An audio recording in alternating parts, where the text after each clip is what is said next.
Olá, queridos e amados, vamos dar continuidade às ministrações bíblicas que temos feito na primeira epístola do apóstolo Paulo à igreja em Tessalônica. Nós estamos no capítulo 2, estudando esse modelo do ministério do apóstolo Paulo. Vamos fazer a leitura do versículo 19, que diz assim: Pois quem é a nossa esperança, ou alegria, ou coroa em quem exultamos na presença de nosso Senhor Jesus em sua vinda? Não sois vós? Meus amados e queridos irmãos, temos aprendido nesse capítulo 2 o quanto Paulo era envolvido na obra do Senhor. Ele não botava dificuldades.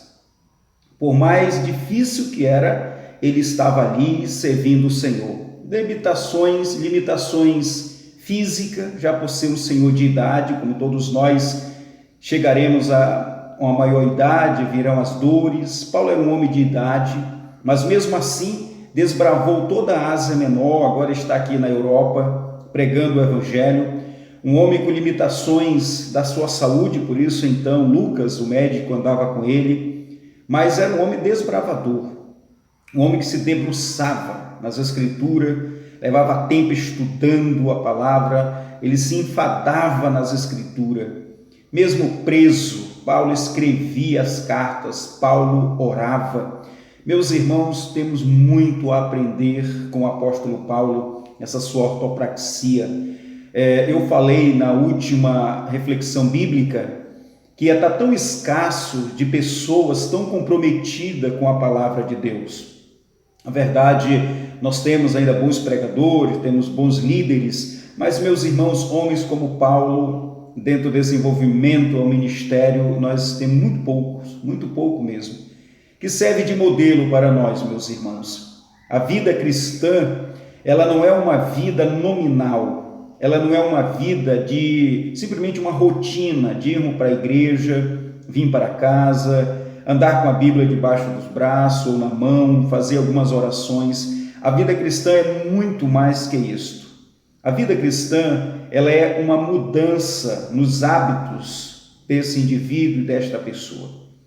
Nós vimos na nossa última reflexão o amor que o apóstolo Paulo dispensou para todas as igrejas por onde ele passou.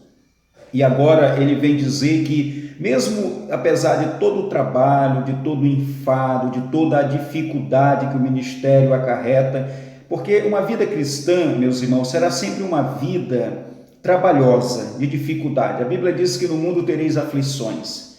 Não espere, meus irmãos, dias e tempos favoráveis, simplesmente que tudo esteja condizendo ali com o que nós queremos. Não. Nós, como cristãos que galgamos uma vida que alegre o coração de Deus, irmão, nós vamos estar sempre andando na contramão da ideologia do mundo. Logo então, muitos embates, muitas ingrimidades nós vamos passar. E vamos enfrentar também. Mas apesar de todas as dificuldades oriunda de uma vida comprometida com a palavra de Deus, isso não minimiza o sentimento de amor, dedicação e gratidão que o apóstolo Paulo tem pelo ministério. Veja o que ele diz no versículo 19: Pois quem é a nossa esperança, ou alegria, ou coroa em que exultamos na presença de nosso Senhor Jesus em sua vinda? Paulo diz: o que é que nos mantém fervoroso para a vinda de Jesus Cristo? O que é que nos mantém comprometido com essa promessa do arrebatamento da igreja? Não é a evangelização, a pregação da palavra? Não é vós, ou seja, se referindo aqui à igreja lá em Tessalônica, dizendo: quando nós olhamos a suficiência do Evangelho, mostrando de uma maneira muito clara que vocês têm operosidade na fé, abnegação do amor e firmeza na esperança, isso nos dá alegria, isto renova as nossas forças. Quando olhamos e vemos o resultado desse trabalho tão árduo, o árduo que é a ministração da palavra de Deus, a evangelização e o ministério em si. Quando Paulo vê todo o resultado do trabalho feito pela palavra de Deus, imbuído pelo Espírito Santo, ele vai dizer que isto é a sua esperança, é a sua alegria e é a sua coroa. Meus irmãos, o que mais é honroso para um pastor, para um líder da igreja, para um crente? O que é mais honroso? Não é ver a obra que Deus o confiou, uma obra que vai caminhando, uma obra que vai crescendo, uma obra que vai se desenvolvendo. Meus irmãos, não há nada mais fantástico na vida de uma igreja quando ela tem um trabalho missionário que funciona. Quando os relatórios chegam com almas sendo curadas pelo poder da palavra, almas sendo salvas pelo poder da palavra. Isto, meus irmãos, galga autoridade para a igreja. O que é mais esperançoso e o que é mais proporciona mais alegria para um pastor do que ver o ministério, meus irmãos, caminhando dentro dos requisitos bíblicos, dentro da palavra de Deus? O que se caracteriza uma coroa, ou seja, um sentimento de função executada com dever, com lealdade, com compromisso, com comprometimento? Para um pastor, não é ver a pregação desenvolvida com altruísmo, desenvolvido com ortopraxia, desenvolvido com ortopatia, desenvolvido com ortodoxia. Isso é importante no ministério. Isso é importante na vida do cristão. Então, apesar da dificuldade que Paulo passa no ministério, ele diz que os irmãos é a esperança dele, é a alegria dele e é a coroa, onde eles exultam na presença do Senhor Jesus Cristo. A bem da verdade, irmão, toda a suficiência no ministério, todo o resultado, toda a conquista do ministério se dá quando nós estamos no frontíspice, ou seja, na presença, na face de Deus. Fora de Deus, quando nós nos abstraímos da presença de Deus, o ministério perde a dinâmica do trabalho.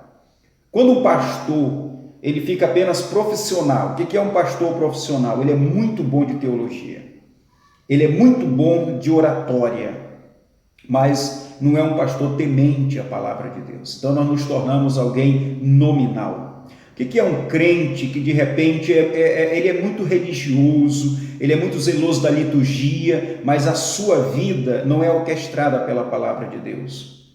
Não adianta, irmãos. O ministério, ele só tem eficiência quando nós estamos na presença de Deus. O nosso coração, a nossa mente, a nossa vida, meu irmão, está sobre o altar do Senhor Jesus Cristo, aonde toda a verdade que permeia da graça, do trono de Deus, orquestra a nossa vida. Então, Paulo vai dizer exatamente isto, né? Na presença do nosso Senhor Jesus em sua vinda, ou seja, naquele dia, na consumação das coisas, no arrebatamento da igreja, os pastores, os líderes, os cristãos, nos apresentaremos na presença de Deus, meus irmãos, de maneira exatamente de maneira correta, como Deus quer.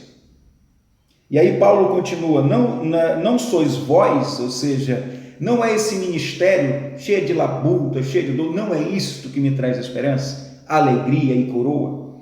Paulo, já na sua morte, ele vai dizer, combati o bom combate. Agora eu vou para aquilo que já me está proposto. Meus irmãos, que nós, como cristãos, como servo de Deus, quando nós também chegarmos o dia de morrer, ou quando chegar o findar, o labor da vida, nós possamos dizer, combati um bom combate. Combati um bom combate. Meus amados, nesses dias difíceis que estamos vivendo, combata um bom combate, para que você não seja uma vergonha no ministério, você não seja um escândalo no ministério, mas você possa chegar diante do Senhor com as suas mãos calejadas, como dizia um pastor que me pastoreou por muito tempo, ele dizia, olha, vamos nos apresentar a Deus com as mãos calejadas de trabalhar, mostrando serviço assim, e com certeza muitos galardões nós iremos receber. O apóstolo Paulo continua ainda no versículo 20, sim, vós sois realmente a nossa glória e a nossa alegria. Irmãos, a sintaxe glória e alegria, ela não é aquilo que alimenta o ego. Quando Paulo fala que realmente é a nossa glória, o que Paulo está se referindo é ao evangelho, como um todo. O que é glorioso? Ver a obra crescendo, os irmãos se convertendo, pessoas se reconciliando, o pecado sendo repreendido. Então, o que é glorioso, o que é uma glória do ministério? É ver a eficiência do ministério, não é isso? É ver o poder de Deus na salvação do pecador, é ver a mudança das pessoas. Então, quando Paulo vai dizer, vós realmente a nossa glória, isso não é uma questão seleta pessoal, ou seja, como Paulo está dizendo assim, é a minha glória, ou a nossa glória, se referindo a ele, a Tomé, a Timóteo, né? Não, nem a Silas, não, ele está dizendo o Evangelho, a glória do Evangelho. Ele também diz ali a nossa alegria. Agora, essa alegria é a alegria de ver tudo isso acontecendo. E, ao mesmo tempo que é glorioso ver o poder do Evangelho na salvação, isso nos enche de alegria. Nós estamos no caminho certo, nós estamos galgando as verdades realmente e as coisas estão acontecendo, né? O que nos dá alegria, irmãos? Saber que o Evangelho tem chegado em um local tão distante.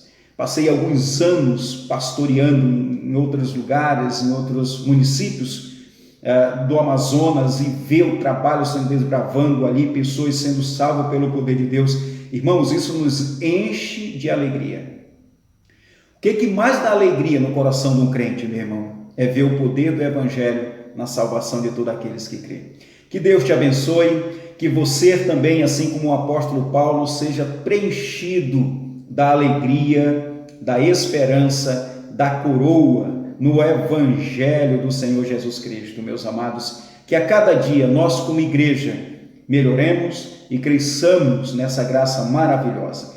Que Deus te abençoe. Lembrando que na nossa próxima reflexão, nós vamos começar o capítulo 3 de 1 Tessalonicenses. Fiquem com Deus. Amém.